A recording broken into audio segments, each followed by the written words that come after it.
All right. Pick up where you left off. All right, what I was saying was that Dad could walk down the aisle between those cows, stop at any one of the cows that you asked him to, and he would give you her complete breeding record, how many calves she had had, what they were, and who sired them and so forth, from memory. Once in a while my mother would make a small correction, but I didn't realize the importance of that at the time, but Dad had a 4th grade education in a one-room school. And I think that's extremely significant. He was bright, no doubt about that. And I never saw him mistreat an animal on that farm in all the time that I was there. He simply never mistreated an animal. That's all there was to it. All right. What was the best gift you ever received when you were a child?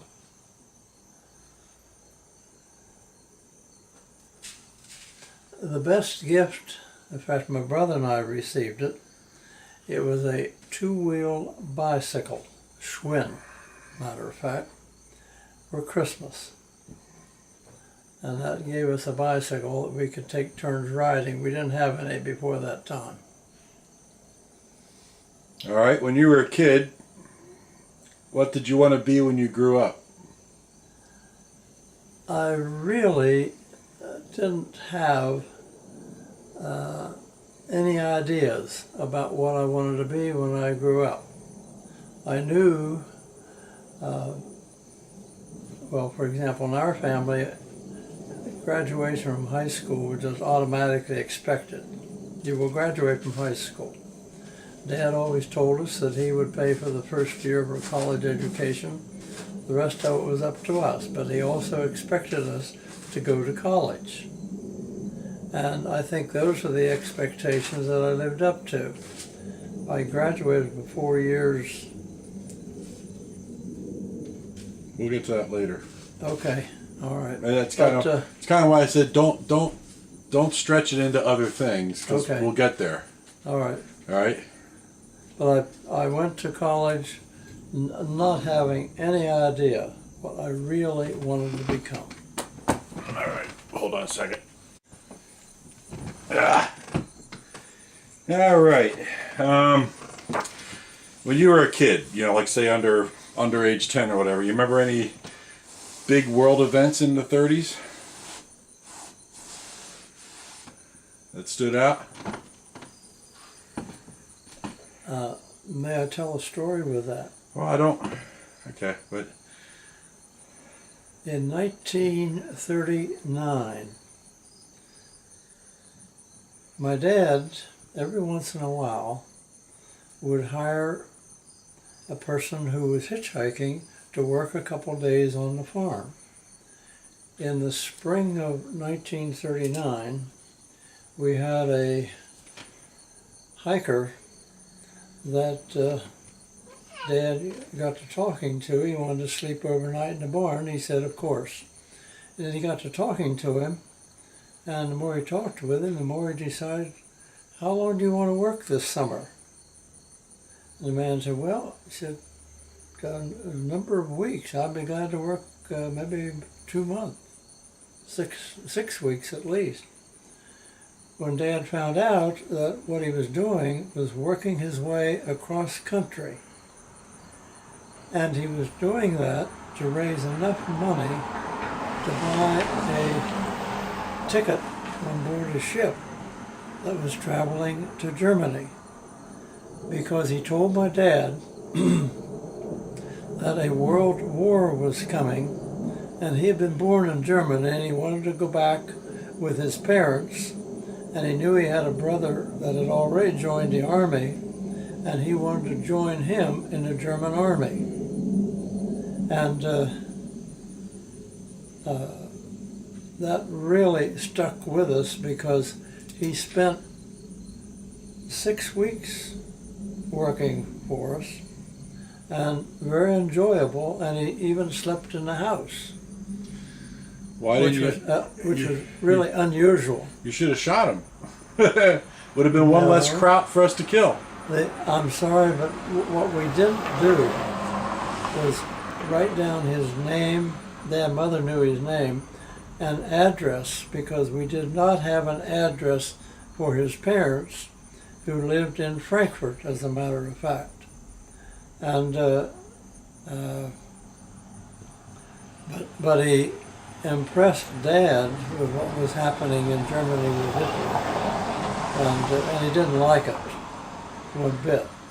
But he described firsthand to us what was happening in Europe in the late 1930s, and that really impressed me. All right. When you were a teenager, what did you do for fun? Let's see. We went roller skating in Martinsburg at the park. They had a roller skating rink there. The building still stands. And we swam in the river, still did that.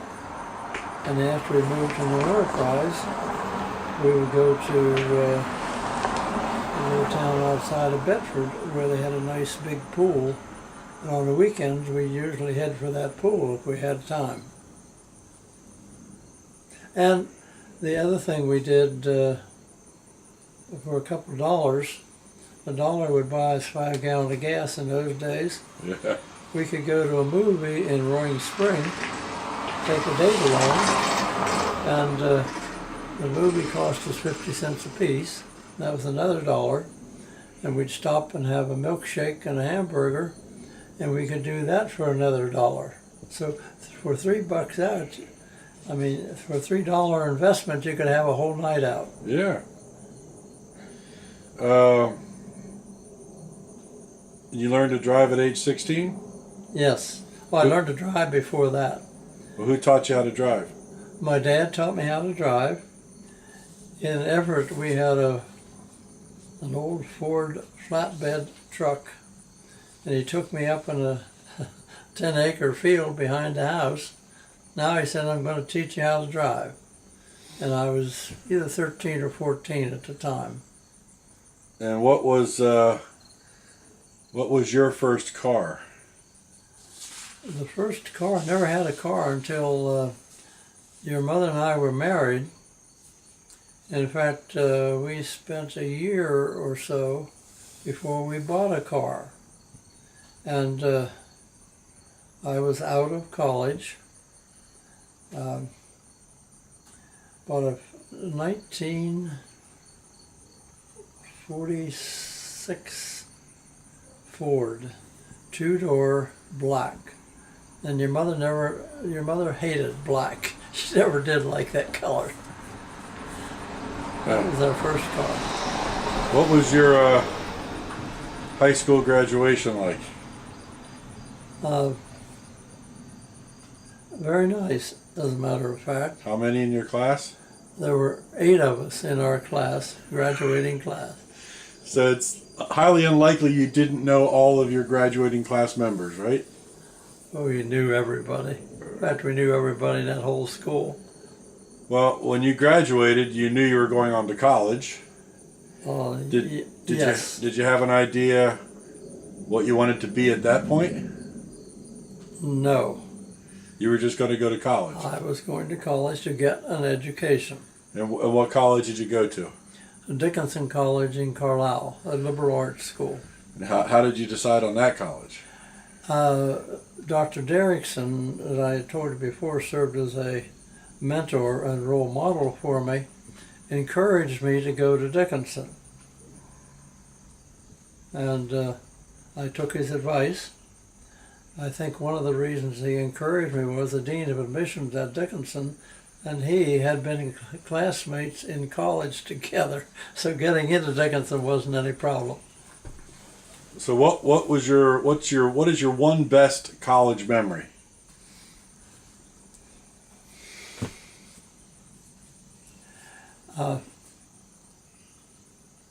the best memory and probably the most outstanding memory that I have is working in the college dining hall. I worked as a waiter for 4 years to pay my room and board. And there were 18 waiters in the college dining hall. There were 3 of those. I should back up a little bit. The year that I started college was the year that the GIs came home from World War II. And they just flooded all kinds of schools. And they arrived en masse on Dickinson's campus as well. But of the 18 men, young men in there, 3 of us were high school graduates and the rest were ex-GIs in all kinds of branches that you can imagine. On Sunday morning we always had a light load because not very many people came to breakfast. We'd finish up early and clean up and set the tables for lunch and so forth. And then there was a room at the back of the dining room that was used for special occasions. They had a big round table back there. And all 18 of us would go back there and drink coffee. And then the fellows that had been in the service talked about the experiences that they had during the war. The only place I ever heard them talk about it. But that was an education in and of itself. We had people from all branches of the service. We had people from the South Pacific. We had people from Europe. We had people from the Far East. We had pilots. We had GIs. We had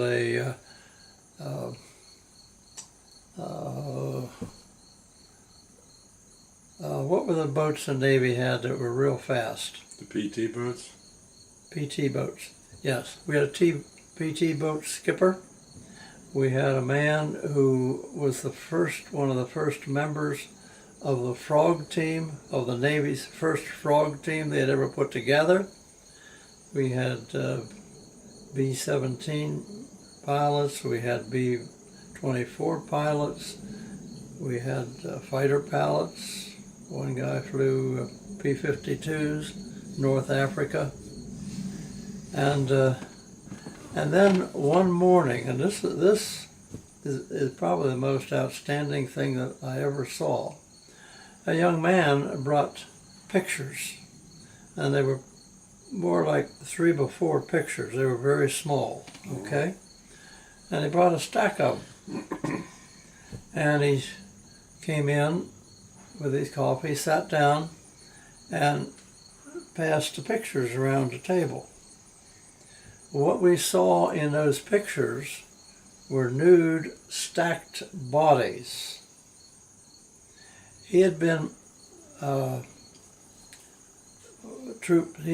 the troops that had freed and also discovered some of the concentration camps, and also some of the camps where they were gassing Jews. And he had pictures of those camps as well as the bodies of the people that were left over. And he described that experience to us, if you can imagine. And I'll never forget that. I remember